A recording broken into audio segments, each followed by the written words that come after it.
Assalamualaikum warahmatullahi wabarakatuh.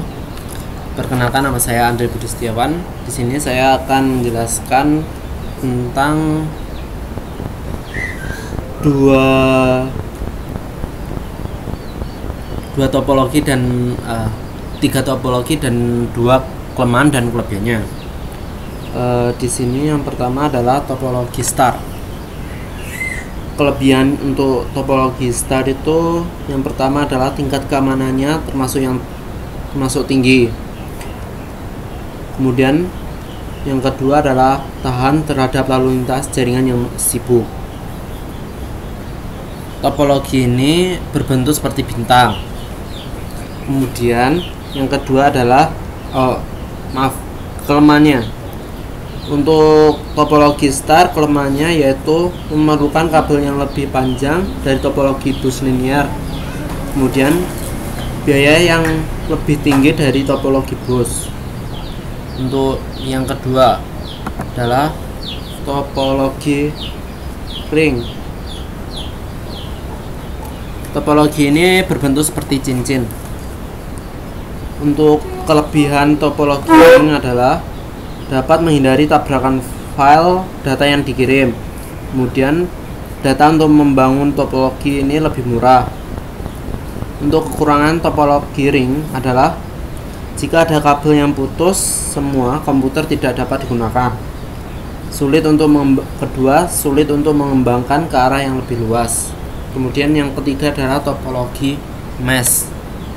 Untuk topologi mesh, kelebihannya adalah jika kita mengirimkan data ke komputer tujuan tidak membutuhkan komputer lain, langsung sampai ke tujuan. Kedua, memiliki sifat robust, yaitu jika komputer A mengalami gangguan koneksi dengan komputer B, maka koneksi komputer A dengan komputer lain tetap baik. Untuk kelemahan topologi mesh adalah satu, membutuhkan banyak kabel.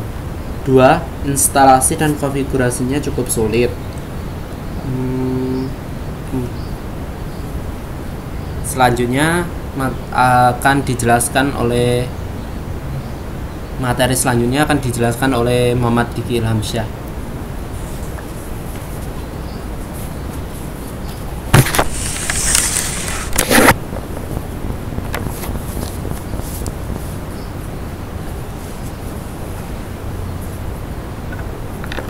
Perkenalkan, nama saya Muhammad Diki Ilhamsyah. Di sini saya akan menjelaskan tentang tiga karakteristik dari IP address v4 dan IP address v6. Untuk yang pertama yaitu IP address sebentar.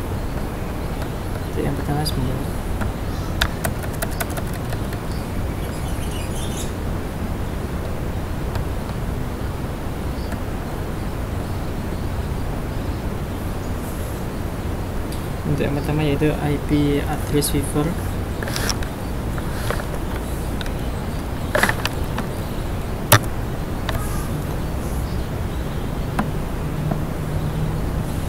Merupakan alamat versi 4 atau sering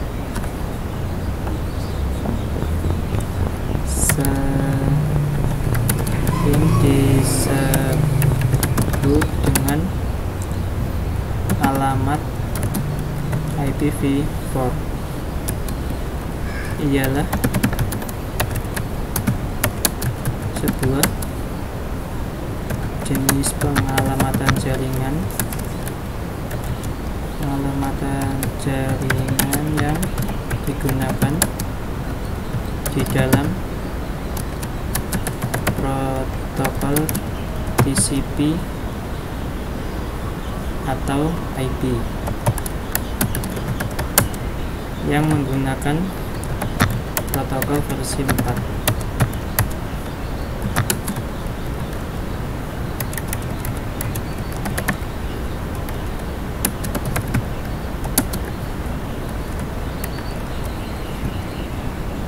Panjang total dari IPv4 ini ialah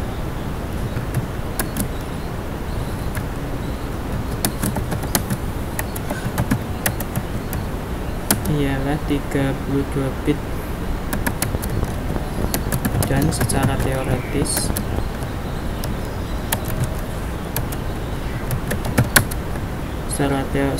teoretis dapat mengalamati hingga 4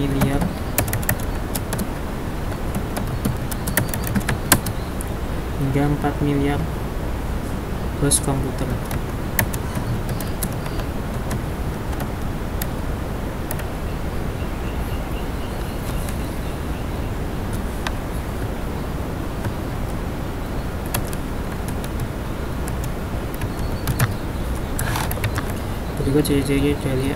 Berikut ciri-ciri dari IPv4.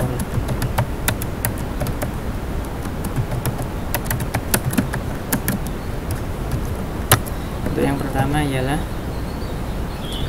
memiliki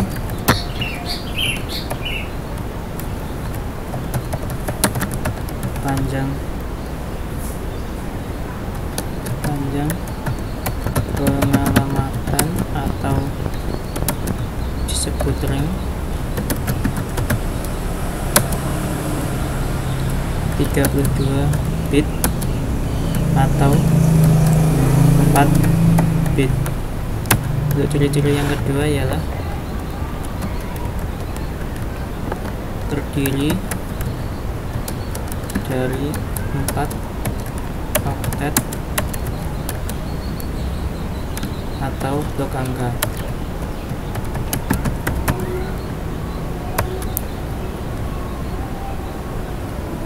Lalu untuk yang ketiga, setiap oktet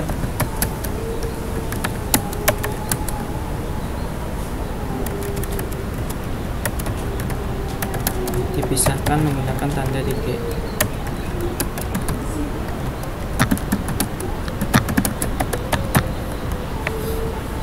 Lalu untuk penjelasan yang kedua yaitu IPv6.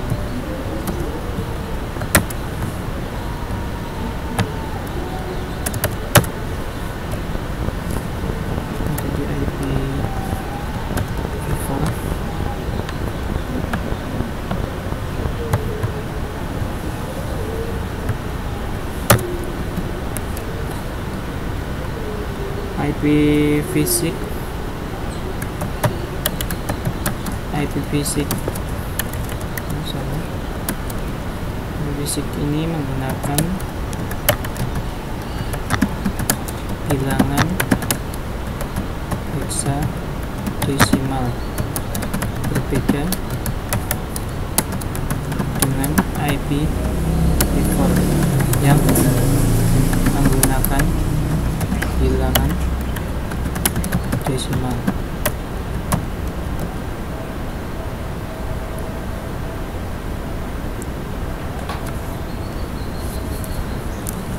IPv6 juga merupakan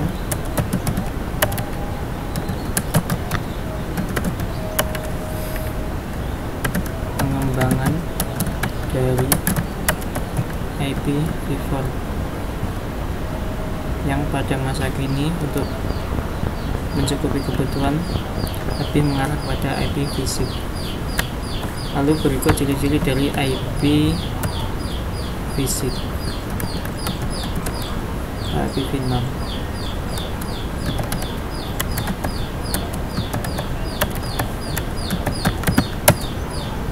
Untuk ciri-ciri yang pertama ialah menggunakan bilangan hexadesimal. Ciri-ciri yang kedua ialah memiliki panjang 128 bit. Untuk ciri-ciri yang ketiga, tidak menggunakan kelas alamat.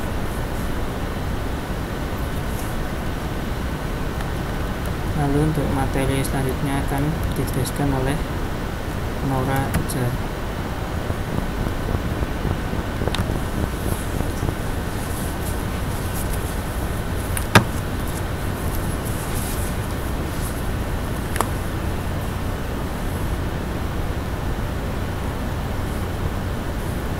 Di sini saya Raiza Denisa akan menjelaskan tentang standar susunan kabel.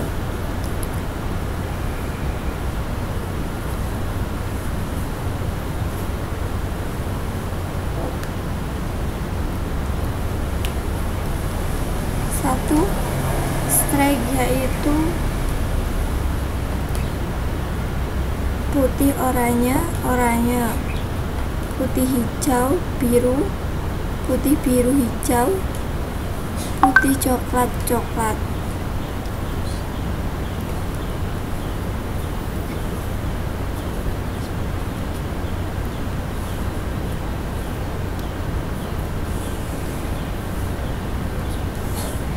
Untuk standar urutan kabel cross, susunan pada kedua ujung berbeda.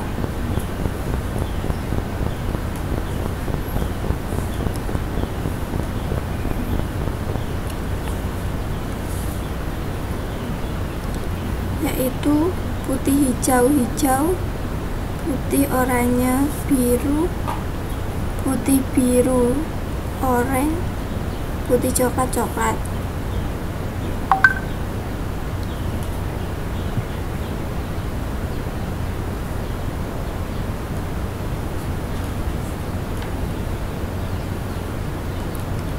Ada 3 jenis teknik pengkabelan. Strike, drop, over.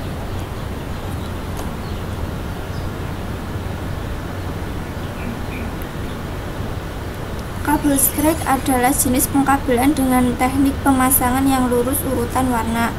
Jenis ini yang sering digunakan dalam implementasi jaringan komputer, dan kabel jenis ini digunakan untuk menghubungkan perangkat yang berbeda seperti komputer ke switch atau router ke switch. B. Cross talk over. Kabel cross adalah jenis kabel yang urutan warnanya di cross dengan aturan tertentu.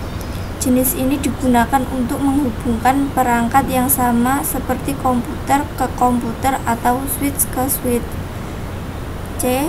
Roll talk over adalah jenis kabel yang digunakan untuk menghubungkan komputer ke router atau switch.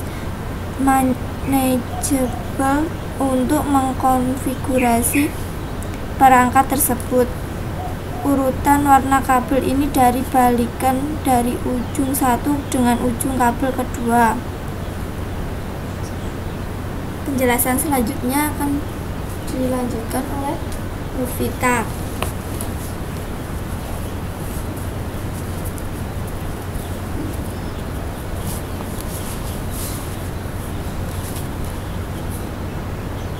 Saya Nurvita Sari akan menjelaskan tentang fungsi dari modem, hub, switch, router, bridge, repeater, dan antena. Pertama, untuk modem,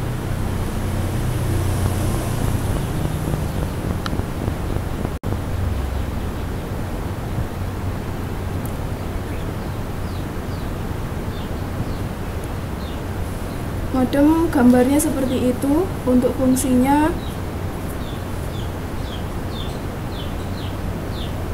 sebagai hardware atau perangkat keras yang berguna untuk mengubah komunikasi dua arah, yaitu mengubah sinyal digital menjadi sinyal analog dan sebaliknya.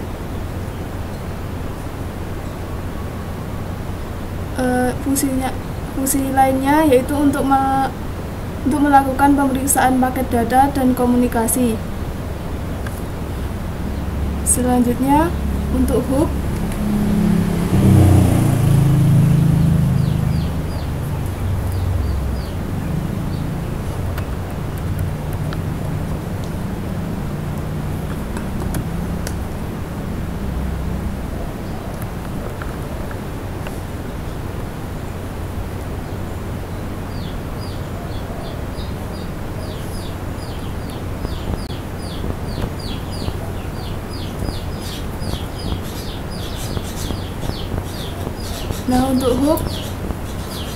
gambarnya seperti ini.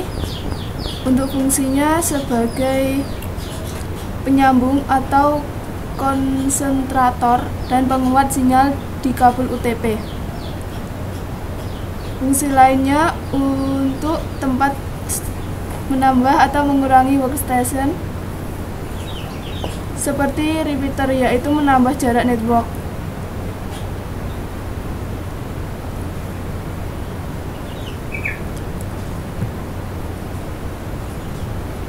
Selanjutnya, switch.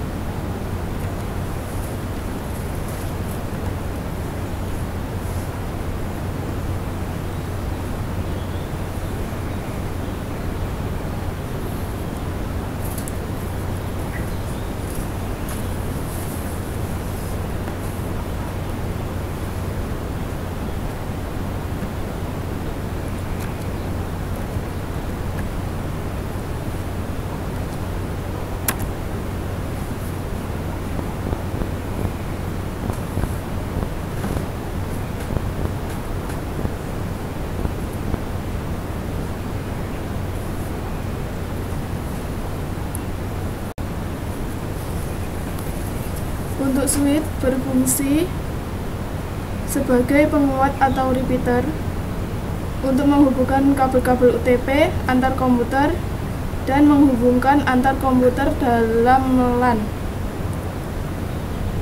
Gambarnya sebagai berikut.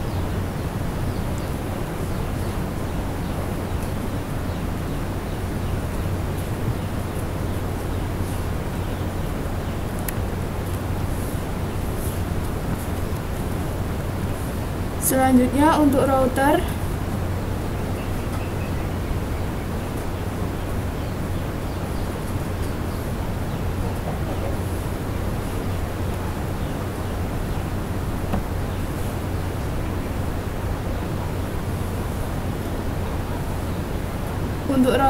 berfungsi sebagai penghubung antar dua atau lebih jaringan yang akan meneruskan data dari satu jaringan ke jaringan lain.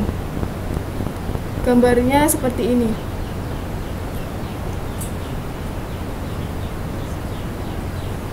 Selanjutnya bridge.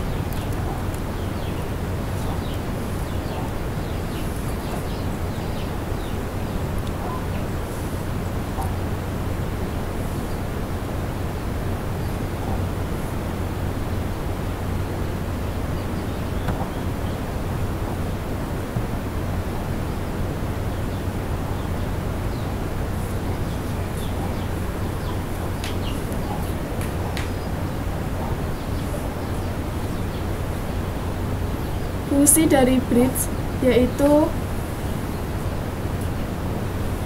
untuk membagi jaringan menjadi dua buah jaringan dan untuk mengatur informasi antar network agar tertib. Gambarnya seperti ini. Selanjutnya repeater.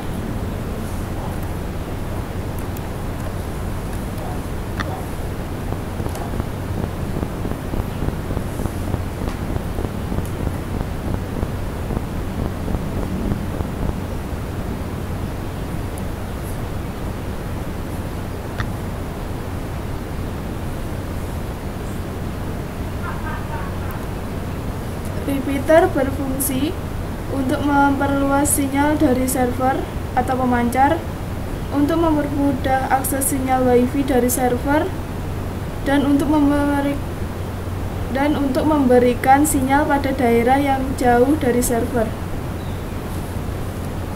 Gambarnya seperti ini. Selanjutnya antena.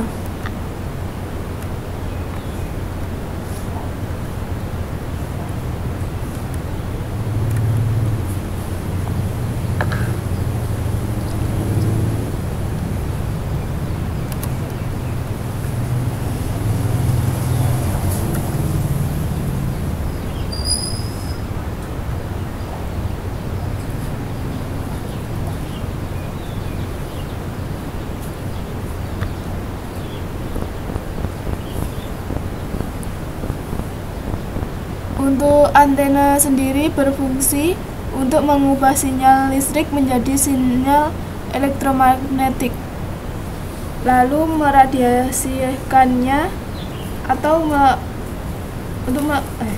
melepas energi elektromagnetik ke udara atau ruang bebas, dan sebaliknya, atau juga dapat berfungsi untuk menerima sinyal elektromagnetik, penerima energi elektromagnetik dari ruang bebas, dan mengubahnya menjadi sinyal listrik. Materi selanjutnya akan dijelaskan oleh Renita.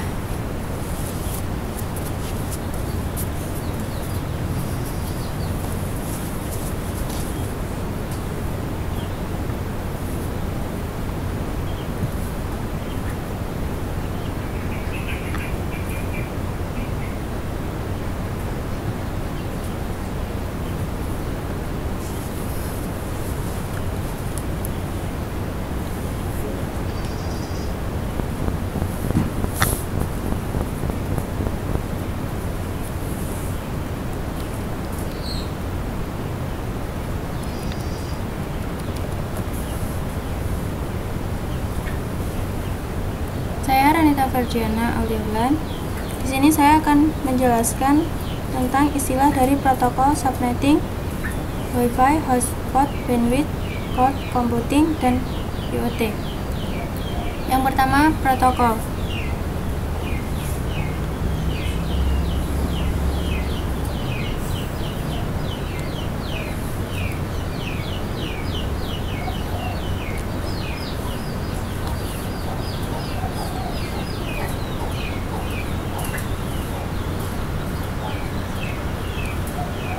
Protokol adalah sebuah aturan atau standar yang mengatur atau mengizinkan terjadinya hubungan, komunikasi, dan perpindahan data antara dua atau lebih titik komputer.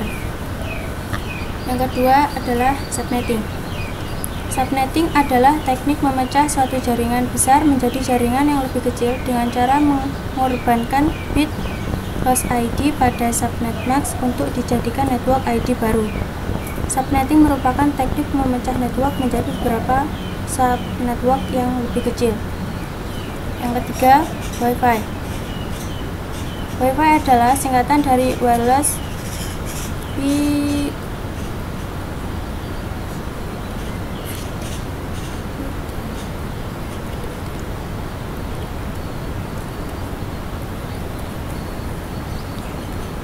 Wi-Fi adalah singkatan dari wireless fidelity, yaitu suatu teknologi komunikasi nirkabel yang memanfaatkan gelombang radio untuk menghubungkan dua perangkat atau lebih untuk dapat saling bertukar informasi. Yang keempat adalah hotspot.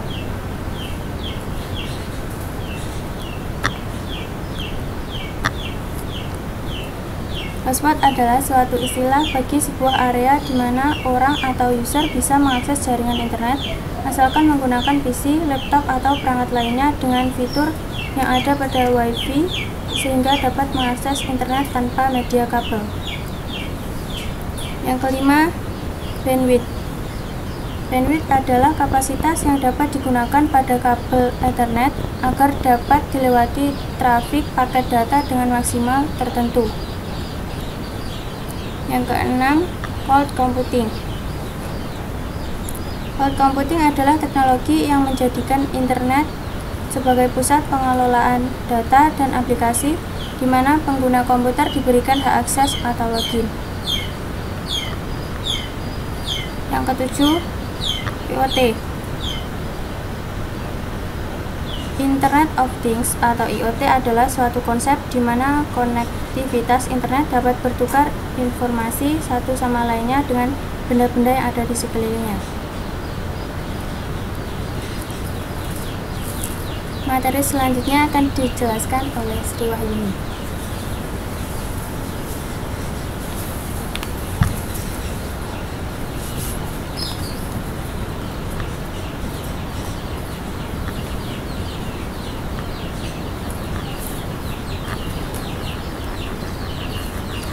Saya Sri Wahyuni akan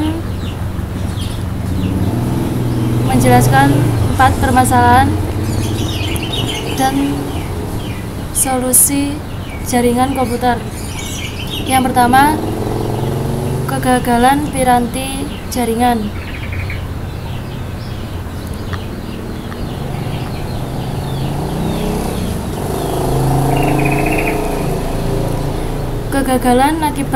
Gangguan akibat kegagalan piranti jaringan bisa bervariasi, mulai dari kegagalan NIC sampai LAN card pada sebuah komputer, kegagalan switch pada beberapa komputer, hingga kegagalan berskala luas pada switch sentral yang menghubungkan jaringan server. Untuk kegagalan LAN card di salah satu komputer, solusinya adalah dengan menggantinya dengan network card cadangan. Yang kedua, tidak bisa sharing data. Masalah tidak bisa sharing data cukup sering terjadi. Penyebabnya bisa karena sharing pada komputer masih dalam mode disable, sehingga harus diaktifkan dulu. Solusinya dengan membuka network, lalu internet access pada bagian kanan bawah desktop. Klik kanan pada gambar network, lalu klik open network and sharing center, pilih mode turn on file and printer sharing, lalu save change. Yang ketiga, hang pada komputer. Masalah hang pada komputer juga sering terjadi. Untuk menyelesaikannya, Anda hanya perlu menyalakan kembali komputer Anda.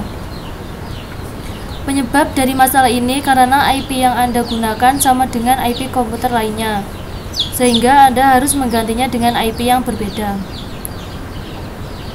Selanjutnya, masalah yang keempat adalah kegagalan kabel jaringan.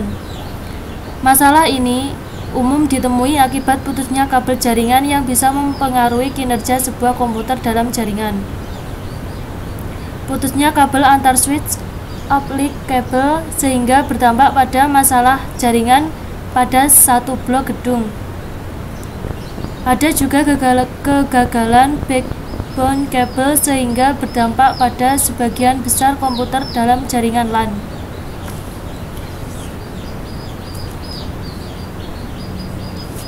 Sekian dari kami. Bila ada kurang lebihnya, mohon maaf. Wassalamualaikum warahmatullahi wabarakatuh.